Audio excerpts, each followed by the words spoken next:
ఇక్కడ మనం main task అన్నమాట. ఈ ఫ్లోర్ మొత్తానికి మనం ఎక్కడైతే ఎక్కువ బుర్ర పెట్టి ఎక్కువ ప్రెషర్ తీసుకొని చేసామంటే కంపల్సరీ ఈ హాల్ అనే చెప్పాలి. ఎందుకంటే మనం అగైన్ మీకు చెప్పినట్టు ప్రీవియస్ వీడియోలో చెప్పినట్టు ఇక్కడ డైనింగ్ ఏరియా లేదు. వాళ్ళకి ఒక డైనింగ్ ఏరియా అనేది ఆ సైడ్ లో ప్రొవైడ్ చేసాం. సో దానికి కావాల్సిన వాష్ బేసిన్ అనేది ఇవ్వండి ఇక్కడ ప్లేస్ లో ఈ ప్లేస్ లో రావడం అయితే జరిగింది. సో ఇప్పుడు మనకున్న టాస్క్ ఏంటంటే ఈ టీవీ యూనిట్ చేయాలి.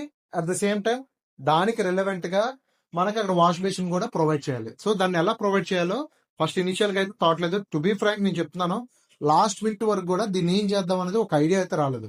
ఫస్ట్ ఏంటంటే ఫస్ట్ మేక్ చేసాం, కస్టమైజేషన్ ఒక బాక్స్ అది మేక్ చేసి రెగ్యులర్ టీవీ యూనిట్ అయితే ఇక్కడ మేక్ చేసాం. కానీ ఇక్కడ ప్రాబ్లం ఏమైందంటే అలా చేయడం వల్ల నాకే నచ్చలేదు. టు బీ ఫ్రాంక్ నాకు నచ్చలేదు ఆ యూనిట్. నాకు నచ్చక సో మళ్ళీ అగైన్ నేను ఆ రోజు సైట్ విజిట్ చేసి మా కార్పొరేటర్స్ చెప్పి సో కొన్ని ఐడియాస్ అనుకొని దాన్ని ఇలాగా డెమో పెట్టిన తర్వాత కస్టమర్ చూపించి ఇది నేను వెళ్దాం అనుకుంటున్నానంటే కస్టమర్ ఒకటే మాట అన్నారు, మీకు ఇది మనం మేకింగ్ చేసే ప్రతి దాంట్లో కూడా కస్టమర్ ఆ స్వేచ్ఛ ఇవ్వాలన్నమాట. ఆ స్వేచ్ఛ ఇస్తే మనం రూపాయి పని చేసేది ఇంకో 10 రూపాయలు పని చేయాలనిపిస్తుంది. ఎందుకంటే ఆ స్వేచ్ఛ లేకపోతే ప్రతి దాంట్లోని వేలు పెట్టి కెలుపుతూ ఉంటే మనం ఆ మైండ్ పెట్టలేం అనమాట. ఆ క్రియేటివిటీ మైండ్ మనం పెట్టలేం. ఎందుకంటే ఇది చేస్తే వాళ్ళు ఏమంటారు, అది చేస్తే ఏమంటారు అని చెప్పి మనం ఒక దగ్గర స్టిక్ అయిపోయి వాళ్ళకి ఏది నచ్చితే చేసి ఇచ్చేది వెళ్ళిపోదాం అన్న దీంట్లోకి వెళ్ళిపోతాం అనమాట. ఇక్కడ మీరు చూసినట్లయితే ఈ టీవీ యూనిట్ కి వచ్చేసరికి ఈ జెడ్ షేప్ అది మనం అంటే రెగ్యులర్ గా టీవీ యూనిట్ మామూలు బాక్స్ చేసి చేయొచ్చు.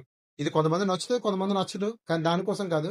కానీ ఈ పర్టికులర్ ప్లేస్ కి ఇది యాప్ట్ అవుతుందని నాకు అనిపించింది. అది at the same time customer కూడా చాలా లైక్ చేశారు ఈ యూనిట్ వచ్చేసరికి. ఇది యూనిట్ అండి. హాల్ చూడగానే మాకు చాలా ఇంప్రెస్ అయిపోయాము. ఈ హాల్ ఫస్ట్ లుక్ హాల్ ఎవరైనా వచ్చినా సరే హాల్ చూడగానే ఇంప్రెస్ అవుతారు. ఇక టీవీ యూనిట్ సైడ్ కి వచ్చేసరికి ఇది రీసెంట్ గా వచ్చింది. ఈ ప్యానల్స్ మీరు చూసినట్లయితే ఇది నెమలి పించాల లాగా డిజైన్ వస్తుంది అన్నమాట. క్లోజ్ లో మీకు చూపిస్తాను వీలైతే. సో దీనికి ఏంటంటే ఈ నెమలి పించాల లాగా వస్తుంది. ఇది 2x8 షీట్ మార్కెట్ లో దొరుకుతుంది అనమాట.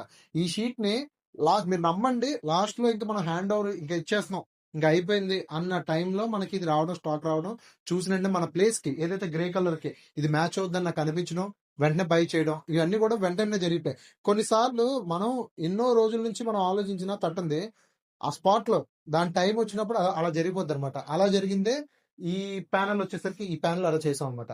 ఇక్కడ వచ్చేసరికి complete marble finish. Marble finish అనేది చాలా మంది ఏం చేస్తుంటారంటే టీవీ యూనిట్ కి వచ్చేసరికి ఎక్కువ గ్లేజ్ గా మెరిచిపోవాలని చెప్పి అనుకుంటారు. ఎప్పుడు కూడా మిస్టేక్ చేయకండి. ఎందుకంటే మనం టీవీ చూసేటప్పుడు స్మూత్ గా ఉండాలి.